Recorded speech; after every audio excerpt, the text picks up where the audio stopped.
Hello, lovelies. This is Amy Yongion, frequently called Amy Yummy Yum, and welcome back to the Appreciate Your Past, the journey to wholeness through forgiveness. Today is lesson number 2, and I call this Name It. This lesson will help you learn how to name your hurt. Now, naming the hurt is different from telling the story. Naming your hurt is the process that helps you to acknowledge your pain. It helps you to understand the emotions that you felt as a result of your pain. So naming the hurt is accomplished by identifying the emotions that were caused when the hurt was given. So if you were humiliated or rejected or shamed, then you recognize that those were the emotions that you felt. Was the hurt one that caused one that brought grief or despair or self-loathing? Then you'll recognize that. Did you feel sad, angry, or depressed? Did the hurt cause you to feel anxiety or guilt? So it's important to recognize the emotions, because later on in a guided meditation, we're going to be letting those emotions go. Okay? This all is a process. Every step you take is another step on your journey to wholeness. So the process for naming your hurt is you're going to take your journaling of your story of your hurt. So after you've done that, you're going to review what you've written, and you're going to pay particular attention to the emotions that you felt either during or after the hurt. So highlight or underline those emotions. And it's important to acknowledge those feelings that you felt. Remember, there are no bad emotions. So as you do this, you may start feeling the emotions again. Go ahead and feel those emotions without diminishing or demeaning them. Just feel the emotions and allow yourself to be vulnerable. Do not buffer your emotions, okay? That is so important. We live in a world where we have constant distractions, and we are really good at buffering our emotions. Let me give you some examples what I mean by buffering. Playing with a cell phone on a game is buffering emotions. Vegging out is buffering emotions. Reading a book is buffering emotions.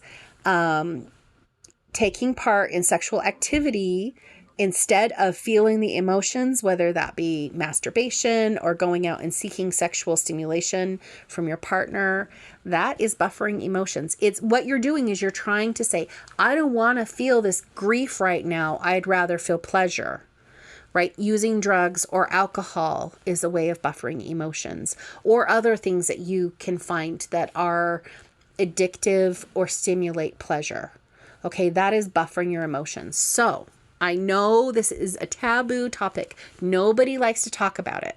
Even things like biting your nails when you're feeling anxious is buffering emotions. Seeking some kind of a sensory stimuli. I have a daughter that has SPD. She's got sensory processing disorder. And so when she's feeling anxious or nervous or excited or tired or sad, she seeks sensory stimuli to buffer those emotions. Her body naturally seeks out a sensory stimuli.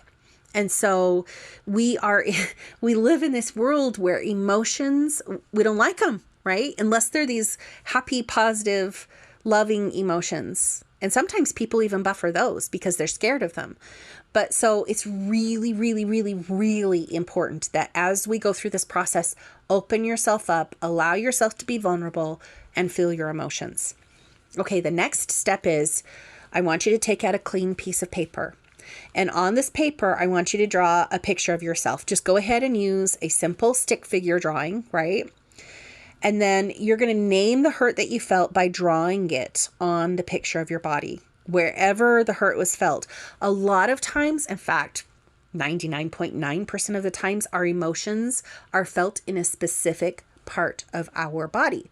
So, like, for example, disgust, a lot of us feel it in our solar plexus area. We want to throw up because we feel disgusted, right?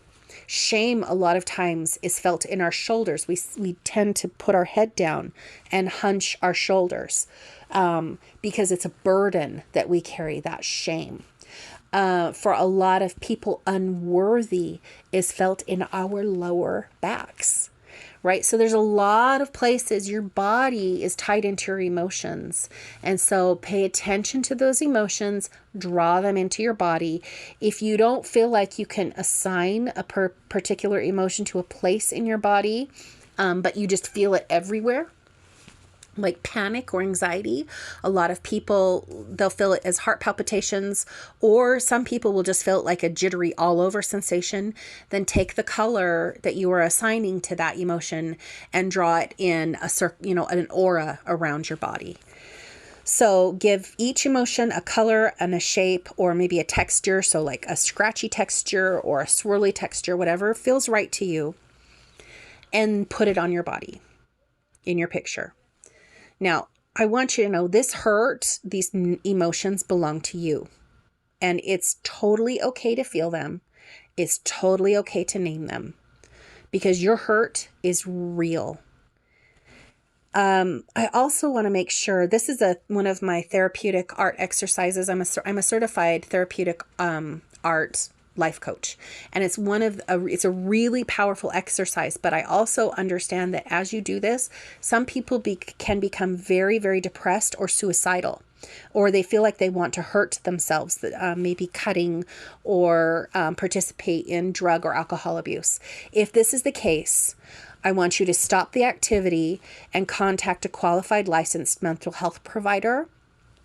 If you need a referral to one, I'm happy to provide a referral to one for you, or call the suicide hotline, because it's not worth your mental health to feel despondent when you are going through this process of finding forgiveness in your heart.